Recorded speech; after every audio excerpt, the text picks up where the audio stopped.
Comparatively ఇప్పుడున్న దానికన్నా జనసేన కీలక పాత్రధార అవుతుంది కూటమిలో. Right sir.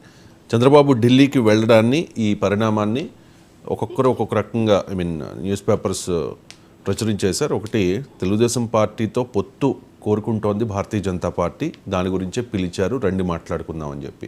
కానీ సాక్షి వెరైటీగా శరణు భారతీయ జనతా పార్టీతో చంద్రబాబు పార్టీలు ఎన్ని సీట్లు అడిగినా ఇచ్చేందుకు సిద్ధమని చెప్పి 6 లోక్సభ 10 అసెంబ్లీ స్థానాల కేటాయింపునకు కూడా సిద్ధమైపోతూ ఉన్నారు తెలుగుదేశం పార్టీ. చంద్రబాబు నాయుడు ఒప్పుకున్నారు అని చెప్పేసి. ఒకవేళ ఈ భేటీలో భారతీయ జనతా పార్టీ పెట్టే కండిషన్స్ ఏంటి సార్, ఎలా ఉండవచ్చు? భారతీయ జనతా పార్టీ ఏకైక కండిషన్ ఎక్కువ సీట్లు కావాలి. ఎవరికి? అందులో భారతీయ జనతా పార్టీ. అంతే కదా, వేరే పార్టీకి బీజేపీ ఎందుకు అడుగుతుందండి? భారతీయ జనతా పార్టీ తనకు ఎక్కువ సీట్లు అడుగుతుంది, అందులో ఎక్కువ పార్లమెంట్ సీట్లు అడుగుతుంది. ఎందుకంటే బీజేపీ ఆంధ్రప్రదేశ్లో తన బలాన్ని పెంచుకోదలుచుకుంది. చంద్రబాబు నాయుడు ఆరాటాన్ని, తెలుగుదేశం భయాందోళనని అనుకూలంగా మార్చుకోవడానికి బీజేపీ ఎత్తుగడేస్తుంది. అందువల్ల మ్యాక్సిమం సీట్లు కావాలి పార్లమెంట్లోనూ, అసెంబ్లీ అడుగుతుంది. తన బలానికన్నా ఎక్కువ అడుగుతుంది. ఎందుకంటే బీజేపీకి ఉన్న బలం 1%. సో 1% కాదు 10% అడిగినా ఆశ్చర్యపడాల్సింది లేదు, పక్కకు 0 పెట్టినా ఆశ్చర్యపడాల్సింది లేదు. సో అందువల్ల ఓవరాల్గా ఎంపీలు ఎమ్మెల్యేలు కలిపినప్పుడు మీరు చెప్తున్నట్లు 6 లోక్సభ సీట్లు అడిగితే అది మామూలు విషయం కాదు కదా. 25 ఉన్నాయి, 20% ఎబో, మోర్ దెన్ 20% ఎబో సీట్లు అడుగుతున్నట్లు.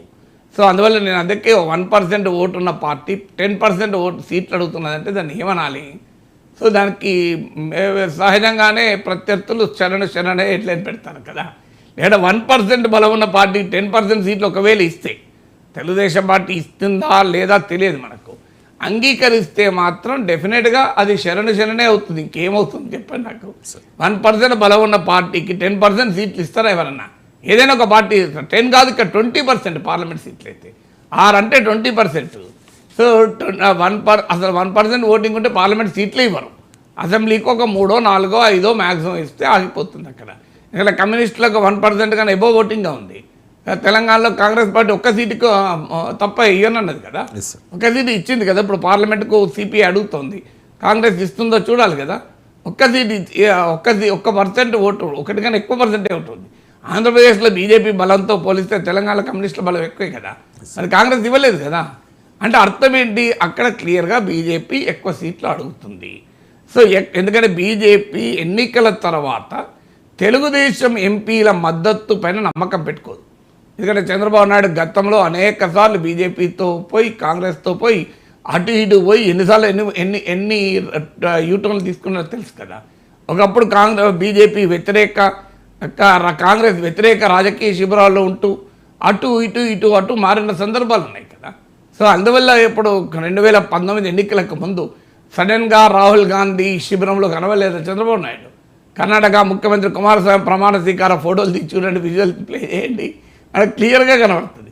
అందువల్ల టీడీపీ గెలిచే ఎంపీల పైన బీజేపీ నమ్మకం పెట్టుకోదు, తెలుగుదేశం మద్దతు పైన బీజేపీ నమ్మకం పెట్టుకోదు. అందువల్ల బీజేపీ తన సొంతగా తనకు ఎక్కువ ఎంపీలు రావటానికి, ఈ పొత్తులో తాను ఎక్కువ లాభం పొందడానికి చూస్తుంది. సో అందువల్ల టీడీపీతోనే ఉంటూ తన బలాన్ని పెంచుకొని తన లాభాన్ని చూసుకుంటుంది. అందుకు చంద్రబాబు నాయుడు ఇప్పుడు సిద్ధంగా ఉన్నట్లు కనబడుతోంది. లేకపోతే బీజేపీ ఏం చేసిందని రాష్ట్రానికి బీజేపీతో పెట్టుకోవడానికి టీడీపీ చూస్తుంది, బీజేపీకి ఏం బలం ఉందని చూస్తుంది. అదే సార్, ఇక్కడ అందరికీ వచ్చే అనుమానం, మీరు చెప్తున్నట్టుగా 2019 ఎన్నికల్లో 100 కంటే తక్కువ ఓట్లు వచ్చిన భారతీయ జనతా పార్టీతో పొత్తు కోసం ఎందుకు మరి తెలుగుదేశం పార్టీ వెంపర్లాడుతూ ఉన్నట్టు? దీనివల్ల తెలుగుదేశం పార్టీకి ప్రయోజనమా, లేకపోతే రాష్ట్రానికి ఏదైనా ప్రయోజనం ఉండే అవకాశం ఉందా? దేనికి? ఇద్దరికీ ప్రయోజనం లేదు, రాష్ట్రానికి ప్రయోజనం లేదు, తెలుగుదేశానికి ప్రయోజనం లేదు. మరి ఎందుకు సార్? అది చంద్రబాబు నాయుడు బలహీనత, భయం. అందులో జగన్ ఎదుర్కోవటానికి మోడీ మద్దతు కావాలి. మోడీ కేంద్రంలో ఉన్నాడు, ఏకకాలంలో ఇద్దరిని ఎదుర్కోలేము. మోడీ ప్రత్యక్ష పరోక్ష మద్దతు జగన్కు ఉంటే తనకు కష్టము అనేది చంద్రబాబు నాయుడు అంచనా. కానీ చంద్రబాబు నాయుడుకి అర్థం కావాల్సిన అంశం ఏంటంటే, పెద్దలు సీనియర్ చాలా విస్తృత రాజకీయ అనుభవం ఉన్న నాయకుడు, అర్థం కావాలంటే బీజేపీ జగన్తో మైత్రి వదులుకోదు. మీరు రాసి పెట్టుకోండి, జగన్తో మైత్రి వదులుకోకుండానే చంద్రబాబు నాయుడుతో పొత్తుంటుంది. పరోక్షంగా జగన్మోహన్ రెడ్డితో సహకారం ఉంటుంది, భవిష్యత్తులో జగన్ మళ్ళీ ముఖ్యమంత్రి అయితే మళ్ళీ సర్కారు ఉంటుంది. ఎందుకంటే ఎందుకుంటుంది దానికి మీరు కారణం అడగచ్చు. ఒక కారణం ఏంటంటే 2 బలమైన ప్రాంతీయ పార్టీలు, కాంగ్రెస్ ఏతర బలమైన ప్రాంతీయ పార్టీలు ఉన్నప్పుడు ఆ 2 పార్టీల్లో ఎవరితోనైనా బీజేపీకి స్నేహం ఉండొచ్చు. అందువల్ల ఎవరిని ఇబ్బంది పెట్టదు. మీరు ఇప్పుడు ఉదాహరణకు 2G కుంభకోణం ఉంది. 2G కుంభకోణం ఆధారంగా చేసుకొని మోడీ ప్రచారం చేసి ప్రధానమంత్రి అయ్యాడు. 2Gకి ఏమైంది ఇప్పుడు? మరి 2G కుంభకోణంలో కాంగ్రెస్ వాళ్ళని ఎందుకు లోపలేస్తలేడు మోడీ? ఎందుకంటే ఆ 2Gలో డిఎంకే నేతలు ఉన్నారు. మనందరూ తెలుసుగా రాజానే కదా లోపలేస్తుంది. సో డిఎంకే నేతలు ముట్టుకోడు. మీరు గమనించండి, ఏ ఒక్క ఇంతమంది ప్రతిపక్షాల మీద పడుతున్నారు. మీరు డిఎంకే చెందిన ఒక మంత్రిని అరెస్ట్ చేయడం వేరు, కానీ డిఎంకేతో ప్రధాన నాయకులు అందులో ఉన్న 2G కుంభకోణాన్ని ఎందుకు మాట్లాడతలేరు? అందువల్ల చాలా క్లియర్గా ఆడ ఏడీఎంకే కావచ్చు, డిఎంకే కావచ్చు, ఎవరైనా రేపు తమకు ఉపయోగపడవచ్చు అనే వైఖరితో బీజేపీ ఉంటుంది. సో ఇక్కడ కూడా అంతే, టీడీపీ వైసీపీ ఎవరైనా తమకు ఉపయోగపడవచ్చు. ఎందుకుంటుంది? 2 వైసీపీ జగన్మోహన్ రెడ్డి ఏమో ఆయనకున్న కేసుల రీత్యా బీజేపీకి లాయల్గా ఉండక తప్పనిసరి పరిస్థితి అని బీజేపీ భావిస్తుంది. చంద్రబాబు నాయుడు రేపు గెలిచినాక ఎటుంటాడో తెలియదు, ఆ నమ్మకం కూడా బీజేపీకి లేదు. అందువల్ల బీజేపీ చాలా స్పష్టంగా జగన్ను వదులుకోదు. అయినా మరి టీడీపీ ఎందుకు? ఒకటి, బీజేపీ బలం లేదు, 1% మించి ఓటింగ్ లేదు. 2019 ఎన్నికల ఓటింగ్ పక్క పెడదాం, 2024కు బీజేపీ పెరిగిన సంకేతం ఏమీ లేదు. 2019 మనం గీట్రాక్ కాదు. తర్వాత రాష్ట్రానికి ప్రత్యేక హోదా ఇవ్వలేదు, విశాఖ స్టీల్ ప్లాంట్ను ప్రైవేటీకరిస్తుంది, విభజన హామీలు అమలు చేయలేదు. 3, జగన్మోహన్ రెడ్డి ఒకవేళ బీజేపీ కనుక వారిస్తే, మోడీ వారిస్తే చంద్రబాబు నాయుడుని అరెస్ట్ చేసేవాడా? సాధ్యమయ్యే పనేనా అది? చంద్రబాబు నాయుడుని అరెస్ట్ చేసే ధైర్యం చేసేవాడా? సో అమరావతి విషయంలో జగన్మోహన్ రెడ్డి మోడీ చెప్తే వినేవాడు కాదా? సో మోడీ చెబితే అమరావతి పైన ఇప్పుడు 3 రాజధానుల ముచ్చట ఉండేదా? సో జగన్మోహన్ రెడ్డి పైన కేసులు ఈ 10 ఏళ్లలో ఏమైనా 1 ఇంచు కదలాయా? 1 ఇంచు. ఇప్పుడు మనం హేమంత్ సోరెన్ లోపలేయడం చూస్తున్నాం, అరవింద్ కేజ్రీవాల్ని ఎప్పుడు లోపలేస్తారో తెలియని పరిస్థితి ఉంది, మనీష్ సిసోడియా లోపలేయడం చూసాం.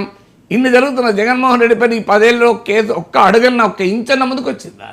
ఇవన్నీ కళ్ళ ముందు కనబడుతున్నాయి కదా. జగన్కు బీజేపీ అప్పుల విషయంలో కానీ, తెలంగాణలో కేసీఆర్ ప్రభుత్వం పైన వ్యవహరించిన రీతిలో బీజేపీ ఆంధ్రప్రదేశ్ ప్రభుత్వం పట్ల వ్యవహరిస్తుందా? సో అన్ని రకాలుగా కేంద్రము జగన్మోహన్ రెడ్డికి, కేంద్ర బీజేపీ సహకరిస్తుంది. ఇది నేను చెప్పడం కాదు, తెలుగుదేశం నాయకులు అనేకసార్లు చెప్పారు కదా. తెలుగుదేశం నాయకులు టీవీలో చెప్పారు, ఓపెన్గా చెప్పిన అంశమే కదా. మీరు టీవీ బయట ప్లే చేయండి, టీడీపీ ప్రతినిధులు ఎన్నిసార్లు ఈ మాట చెప్పారు చూడండి. మరి అయినా ఎందుకు మరి బీజేపీతో కలుస్తోంది అనే ప్రశ్నకు ఆన్సర్ లేదు. ఆన్సర్ అనుమానం, భయమా, ఆందోళన, బలహీనత, దాని పేరు ఏదైనా అనుకోండి, దాని పేరు ఏదున్నా బీజేపీతో కలవడం వల్ల రాష్ట్రానికి అదనంగా కలిగే ప్రయోజనం ఏమీ లేదు.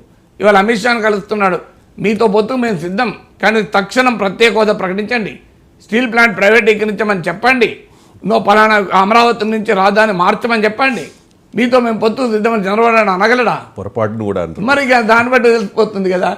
రాబోయే కాలంలో టీడీపీ కూడా నష్టమే. మీరు చూస్తుండండి, ఒక 5 ఏళ్ళలో 10 ఏళ్ళ తర్వాత ఇది మీరు బీజేపీతో పొత్తు పెట్టుకొని ఏ పార్టీ బలపడిందో నాకు లెక్కలు తీయండి. బీహార్ నితీష్ కుమార్ బలపడ్డా? రామ్ విలాస్ పాస్వాన్ లోక్ జనశక్తి పార్టీ బలపడిందా? మీరు లాస్ట్ 3 ఎన్నికలు తీయండి, నితీష్ కుమార్ సీట్లు లోయెస్ట్ లెవెల్కి పడిపోయినాయి. శివసేన బలపడిందా? శిరోమణి అకాలీదళ్ బలపడిందా? పీడీపీ కశ్మీర్లో బలపడిందా? జేడీఎస్ బలపడిందా? మీరు ఏ రాజకీయ పార్టీ బీజేపీతో మైత్రి బలపడిందో లెక్కలు తీయండి. అన్నాడీఎంకే బలపడిందా? మీరు ఇవన్నీ కదా బీజేపీతో ఫ్రెండ్షిప్ చేసి బలహీనపడ్డ పార్టీలే కదా. సో ఇంత క్లియర్గా మీకు ఇన్ని పార్టీల పేర్లు తమిళనాడు, కర్ణాటక, మహారాష్ట్ర, బీహార్, పంజాబ్, ఇన్ని రాష్ట్రాలు ఉదాహరణలు చెప్పాను నేను. ఎక్కడన్నా బీజేపీతో ఫ్రెండ్షిప్ చేసి బలపడ్డ ఒక్క రాజకీయ పార్టీ పేరు చెప్పాను నాకు. ఇంపాసిబుల్ ఉండదు, ఎందుకంటే దట్ ఈస్ నాట్ ది స్వభావం ఆఫ్ బీజేపీ. బీజేపీ ఏంటంటే తాను పెరగాలని చూస్తుంది, at the cost of friends, at the cost of force. మిత్రులైనా శత్రులు, నేను దానికి బీజేపీని తప్పు పెట్టడం లేదు. కానీ బీజేపీ ఎంతకాలం ఇతరులపైన ఆధారపడుతుంది? ఇప్పుడు చంద్రబాబు నాయుడు పైన ఆధారపడుతుంది. రేపు వాజ్పేయి లాంటి నేతలు అసలు మిత్రపక్షాలు ముట్టుకునేవాడు కాదు. లీవ్ అండ్ లెట్ లీవ్ అనేవాడు. కానీ మరి రేపు చంద్రబాబు నాయుడు బలపడ్డాడు అనుకో, మళ్ళీ గ్యారెంటీ ఉన్నది బీజేపీ మద్దతు ఇస్తాడు, మళ్ళీ కాంగ్రెస్ వైపు పోవడన్న గ్యారెంటీ ఏంటి?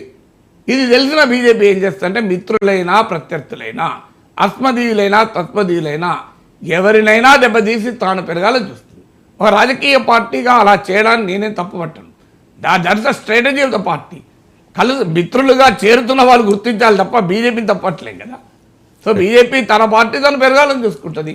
తెలుగుదేశాన్ని మిత్రపక్షంగా మార్చుకొనైనా తాను పెరగాలి, ప్రత్యర్థిగా ఉండైనా తాను పెరగాలని కోరుకుంటుంది. Right sir. భారతీయ జనతా పార్టీ లక్ష్యం ఏంటంటే ఎక్కువ లోక్సభ